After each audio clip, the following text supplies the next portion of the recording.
Hello everyone, welcome back to my new mini blog.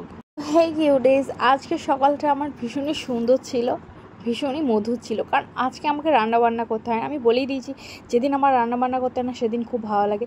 তো আমরা একটু কাজে বেরিয়েছিলাম, আমার বরের অফিসের দিকে কিছু কাজ ছিল, তো ওইদিকে বেরিয়েছিলাম। দেখুন মাটির কি সুন্দর সুন্দর জিনিস বিক্রি হচ্ছিলো। তারপর কৃষ্ণচূড়া গাছের তলা দিয়ে যাচ্ছিলাম, আর যেতে যেতে দেখি এখানে একটা কাকু আর রুটি বিক্রি করছে, তাই জন্য ওনার কাছ থেকে একটা কিনে নিলাম, কারণ রুটি খেতে আমার খুবই ভালো লাগে। তারপর চলে গেলাম আমার মায়ের বাড়ির উদ্দেশ্যে। সেখানে গিয়ে দেখুন আমাদের গাছের মাধবীলতা ফুলগুলো কি সুন্দর হয়েছে। তারপর যেতে না যেতেই মা চা দিয়ে দিয়েছিলো, চা খেয়ে নিলাম। চা খেয়ে নিয়ে আমাদের হচ্ছিল বিরিয়ানির তোড়জোড়।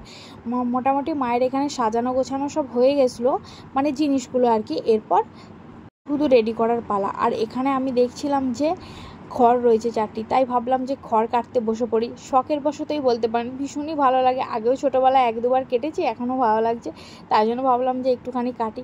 আর ওখান থেকে মা বারণ করছিল যে দেখ হাত কেটে যাবে, একদম কাটিস না। আর এখানে আমার মামা কেমন ইয়ার্কি করছে দেখুন, ঝাঁটা নিয়ে বলছে এইসব তুলবি তুই ব্লগের মধ্যে। আমি বললাম হ্যাঁ, আমি এইসব করবো, যেগুলো করে মানুষ সেগুলোই ডেলি ব্লগের মধ্যে ছাড়ে, সেই জন্য। তারপর মোটামুটি আমার কাটাকুটি হয়ে গেছিলো। আমি এত কাটিনি, সবই বাপি কেটেছিল, আমি একটুখানি। যে মাই বিরিয়ানি সাজার জন্য ডাকছিল আর কি। হচ্ছে ঘরোয়াভাবে বিরিয়ানি, তো এইগুলো মানে সেরকমভাবে রেস্টুরেন্টে একটু আলাদা রকমভাবে সাজে, ঘরোয়াভাবে আমরা এরকমভাবে বিরিয়ানি। তো প্রথমে ভাতগুলো দিয়ে দিলাম, এই মশলাটা দিয়ে দিলাম। মশলার মধ্যে থাকে পেঁয়াজ লাল করে বেরেস্তা থাকে, চিনি থাকে, আর বিভিন্ন গরম মশলাগুলো যেগুলো থাকে সেগুলো একসাথে মিক্স করে ওই মশলাটা তৈরি করা হয়। তো এই মশলাটা একটু ছড়িয়ে দিয়ে, তার উপরে আলু ছড়িয়ে দিয়ে, তার উপর মাংসগুলো ছড়িয়ে দেওয়া হচ্ছিলো, দিয়ে তারপর আবার ভাতগুলো দিয়ে দেওয়া হচ্ছিলো। এটাই পুরোনো যুগের ট্র্যাডিশনাল বিরিয়ানির। আর এই চালটা হচ্ছে মিনিকেট চালের, এটা খুবই সুন্দর লাগে খেতে।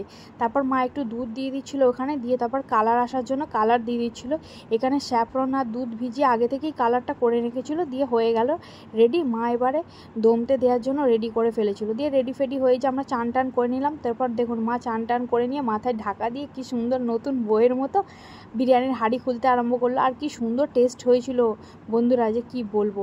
তারপর এই যে বিরিয়ানির থালা আমার রেডি করে দিচ্ছি, কিন্তু আমি সব খাবার দাবার নিয়ে শ্বশুর বাড়ি চলে এসেছিলাম, কারণ আমার বরের আবার ডিউটি ছিল, ওখানে গেলে আবার দেরি হবে বলে আমি খাবার দাবার নিয়ে একবারে বেরিয়ে পড়েছিলাম। আর বাপি দেখুন আমাকে হাই করে দিচ্ছে, বাই করে দিচ্ছে।